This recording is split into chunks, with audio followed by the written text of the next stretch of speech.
तो रोज की तरह आज हम लोग फिर से आए हुए हैं एक नए टॉपिक को लेकर जिसका नाम है ब्लड। आइए हम जानते हैं ब्लड के बारे में, इसकी डेफिनेशन के बारे में, ब्लड कितने प्रकार का होता है ये हम जानते हैं। आइए हम सबसे पहले हम चलते हैं ब्लड की डेफिनेशन के बारे में। Blood blood is a fluid connective tissue. Blood एक हमारा फ्लूइड कनेक्टिव टिश्यू होता है जिसे हम कहते हैं, जो हम ब्लड जो हमारा होता है एक तरल द्रव्य होता है जिसे हम कनेक्टिव टिश्यू कहते हैं। कनेक्टिव टिश्यू का मतलब क्या होता है? कनेक्टिव टिश्यू का मतलब ये होता है कि ऐसा ऊतक जो हमारे एक अंग से दूसरे अंग को जोड़ता है जिसे हम कनेक्टिव टिश्यू कहते हैं, इसीलिए ब्लड को कनेक्टिव टिश्यू कहा गया है। आइए हम और आगे बढ़ते हैं ब्लड के बारे में। विच circulate in our body through the heart by blood vessels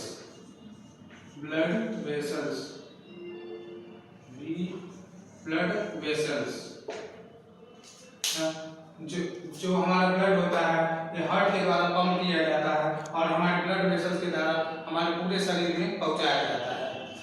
और जो हमारा ब्लड फॉर्मेशन होता है, जो जिस प्रक्रिया को हम ब्लड फॉर्मेशन की प्रक्रिया को हम कहते हैं हेमोपोएसिस।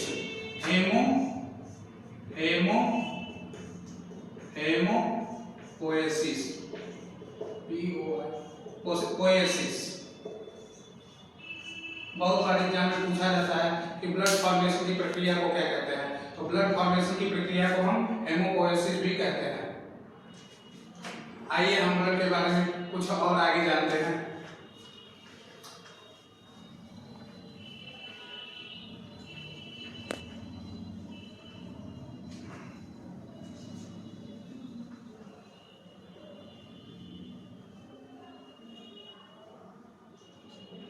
ये जो हमारा ब्लड सेल्स होते हैं, जितने भी हमारे ब्लड सेल्स होते हैं वो हमारे बोन मैरो में फॉर्मेशन होते हैं। बोन मैरो में हमारे ये जो ब्लड सेल्स है वो बनते हैं। आइए हम ब्लड के प्रकार के बारे में जानते हैं कि ब्लड को हम कितने भागों में विभाजित कर सकते हैं। आइए हम देखते हैं। ब्लड को हम दो भागों में विभाजित करते हैं। पहला भाग है प्लाज्मा, जो कि पूरे ब्लड का 55% होता है। कहीं कहीं इसको 60% भी बताया जाता है, ये भी सही है। कहीं ब्लड का सेकेंड पार्ट होता है ब्लड सेल्स, जो कि पूरे ब्लड का 45% होता है। 45%। आइए हम जानते हैं प्लाज्मा के बारे में। जो हमारे ब्लड का प्लाज्मा होता है, इसमें सारे हार्मोन्स, विटामिन्स, वेस्ट प्रोडक्ट जो बॉडी का होता है, ये सारे हमारे प्लाज्मा में पाए जाते हैं। और जो हमारा ये ब्लड सेल्स होता है, ब्लड सेल्स ये हमारा 3 प्रकार का होता है। आइए हम जानते हैं ब्लड सेल के बारे में। जो हमारा ये ब्लड होता है ये 3 प्रकार के होते हैं। ब्लड सेल्स जो होता है ये हमारे 3 प्रकार के होते हैं।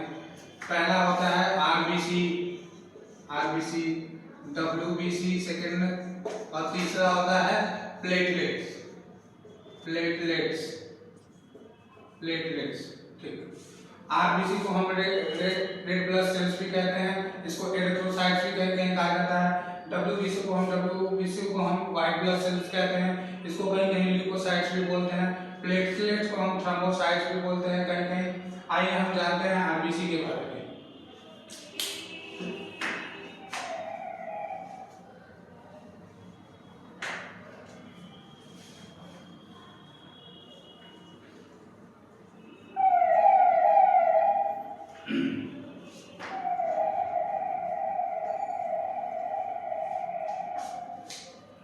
आरबीसी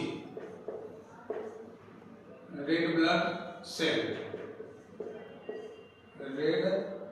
ब्लड सेल, इसको एरिथ्रोसाइट्स भी बोलते हैं, एरिथ्रोसाइट्स।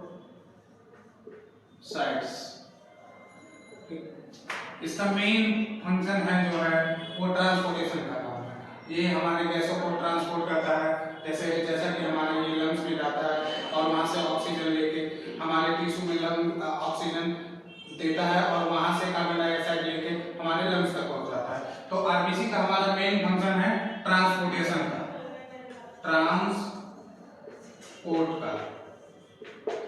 सेकंड क्या होता है, आरबीसी जो हमारा होता है वो रेड कलर दिखाई देता है।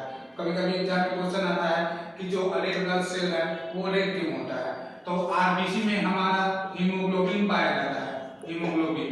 इसकी वजह से हमारी रेड ब्लड सेल लाल दिखाई देती है, रेड ब्लड सेल रेड दिखाई देती है। फिर इसके आगे हम जानते हैं डब्ल्यूबीसी के बारे में।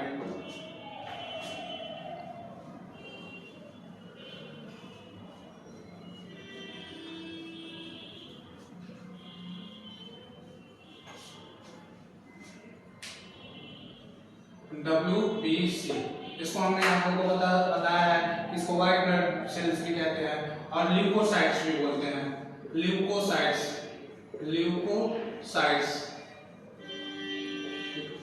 यह मेनली दो प्रकार का होता है। WBC हमारा दो प्रकार का होता है। पहला होता है ग्रैनुलोसाइट्स, ग्रैनुलोसाइट्स, और दूसरा होता है एग्रैनुलोसाइट्स,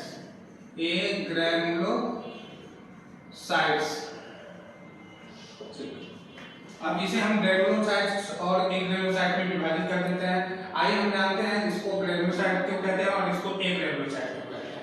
ग्रैनुल्स मतलब होता है छोटे छोटे कण के समान। तो जो हमारे ग्रैनुलोसाइट्स होते हैं ये तीन प्रकार के होते हैं। पहला है न्यूट्रोफिल,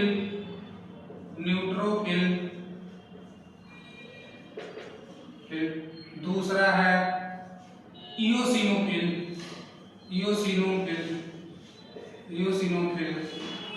और तीसरा है बैसोफिल।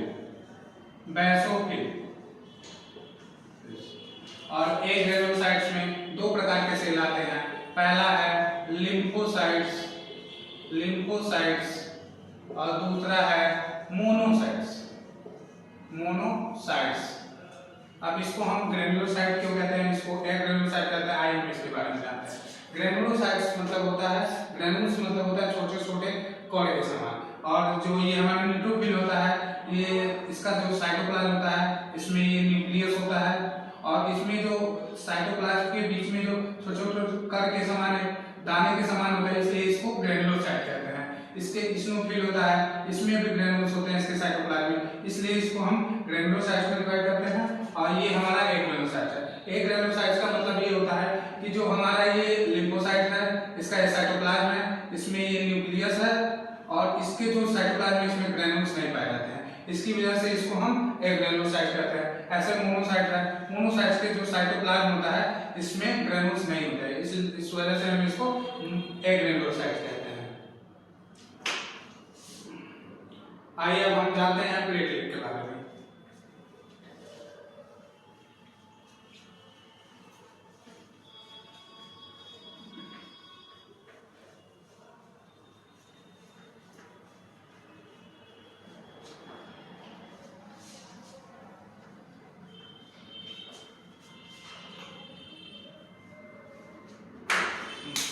ब्लड सेल में हमने दो पढ़ लिया है, आरबीसी पढ़ लिया, डब्ल्यूबीसी पढ़ लिया।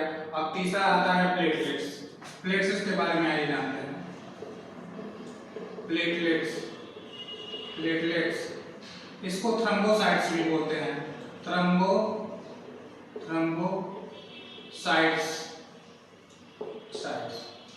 इसका मेन फंक्शन है हमारे ब्लड क्लॉटिंग में हेल्प करना, इसका मेन फंक्शन है। कभी कभी एक मेडिकल डिफिनेशन आ जाता है कि प्लेटलेट काउंट क्या होता है। प्लेटलेट काउंट पे कभी कभी हमारा प्लेटलेट काउंट कभी डाउन हो जाता है, तो इसको हम कहते हैं थ्रोम्बोसाइटोपिनिया।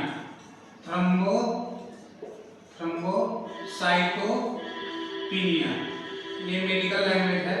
और कभी कभी हमारा जब प्लेटलेट बढ़ जाता है तो उस कंडीशन को हम कहते हैं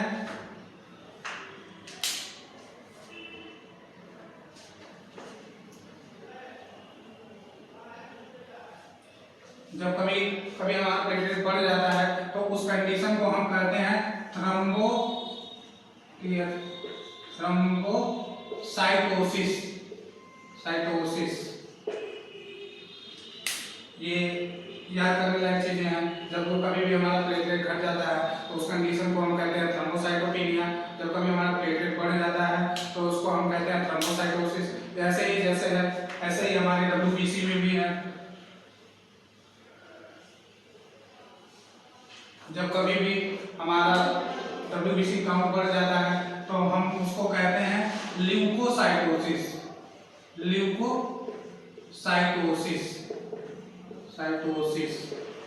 और जब कभी भी हमारा प्लेटलेट ये WBC काउंट घट जाता है तो इसको हम एक और मेडिकल लैंग्वेज में कहते हैं ल्यूकोपीनिया।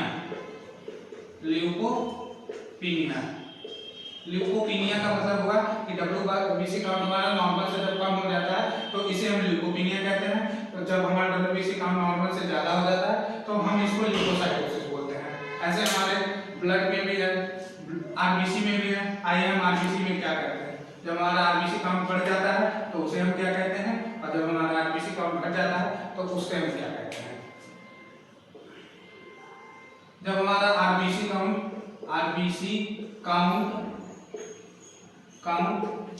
घट जाता है, डिक्रीज हो जाता है, तो इसे हम कहते हैं एनीमिया। और जब कभी भी हमारा RBC काउंट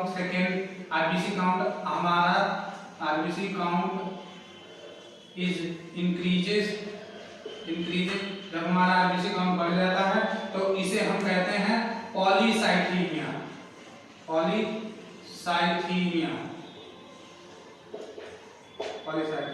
ऐसे ही जैसे हमारा RBC काउंट अगर घट गया तो इसे